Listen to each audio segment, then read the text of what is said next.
Thanks, Mike. In Government Monday night, the Planning Board covered 3 public hearings during the 3-hour meeting. The first hearing was for a signed special permit for Foley's Pull & Scare Shortman Insurance Agency. After a lengthy discussion centering around the square footage of the sign, the board motioned to approve the signage with final review by Town Planner Paul Halkiotis. The second hearing of the night was for a special town permit at the Norwood Space Center.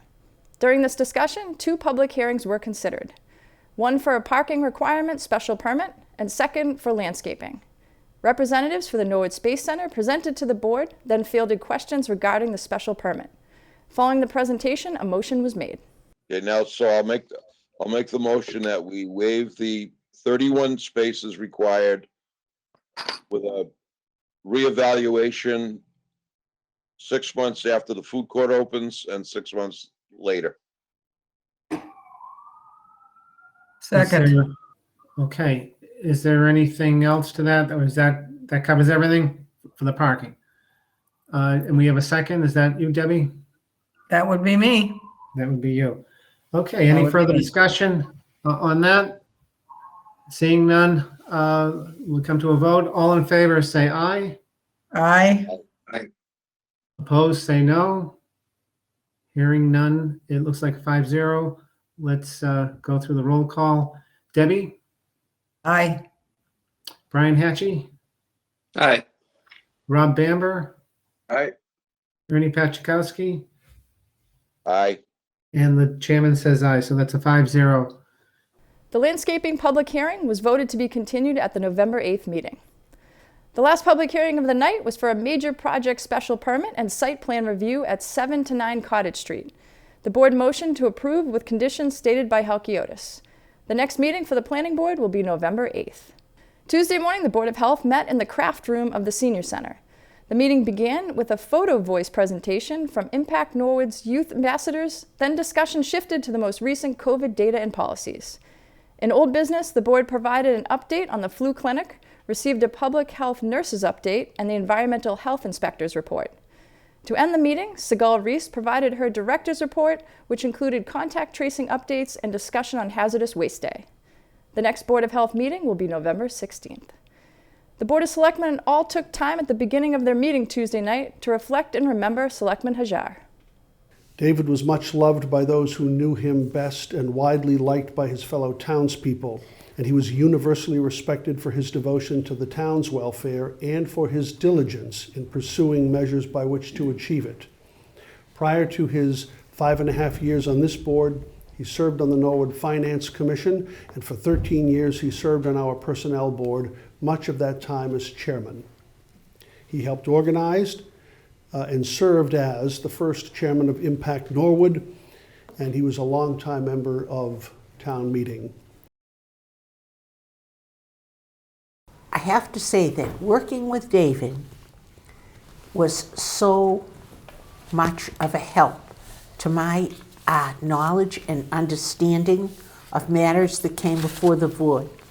He took it upon himself to create policies started off with the Personnel Board, all those years, 13 years, rewriting job descriptions, hearing both sides of people's stories, making decisions on whether or not people should get this or that benefits. Then, as a member of the Board of Selectmen, Finance Commission, yes, as a member of the Board of Selectmen, creating policies. I think he picked up on the taxi cabs that Mr. Plasko had started with, but he went from one thing to another and was always willing. I have to say that he was an exceptional, caring person. He loved his family, he loved his church, and he loved the town of Norwood, and he loved helping out. This will be a very hard person to try and replace. But I want to go back to his work ethic and particularly his tireless efforts as a selectman. He was ready, willing, and capable, and gladly did the heavy lifting. Speaking for myself, I was willing to sit back and serve maybe as a senior advisor, but happy to let him do that hard work. But now with his passing and his absence, we are all going to have to pick up the mantle and do that extra work. and do that in remembrance of David?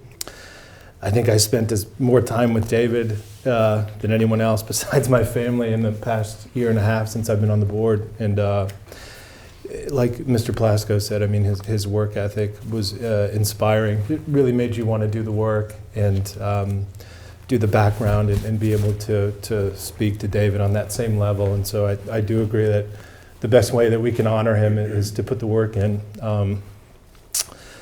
The board received a recommendation from General Manager Mizuko to appoint Maria Galeason to the Community Preservation Committee.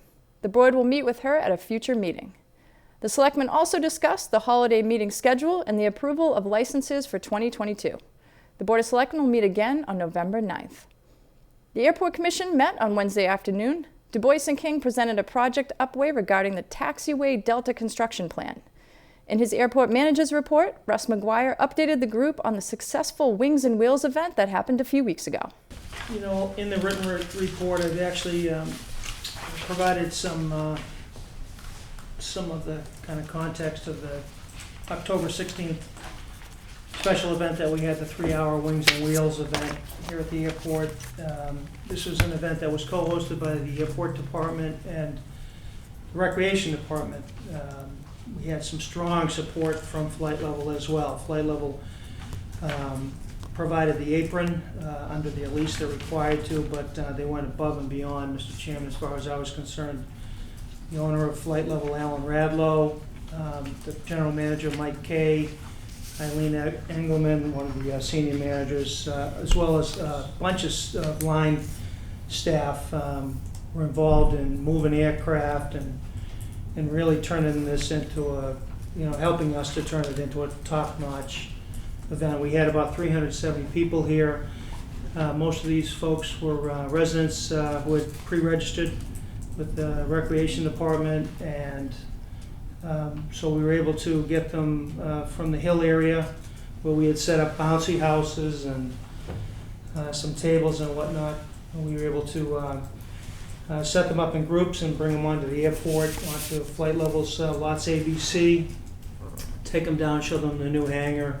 We had staged some aircraft there, and we also had participation from a number of municipal departments, Public Works being one of them, Norwood Police, Norwood Fire, the Light Department as well. So we had vehicles from those departments along with some staged aircraft, and it was really a great afternoon.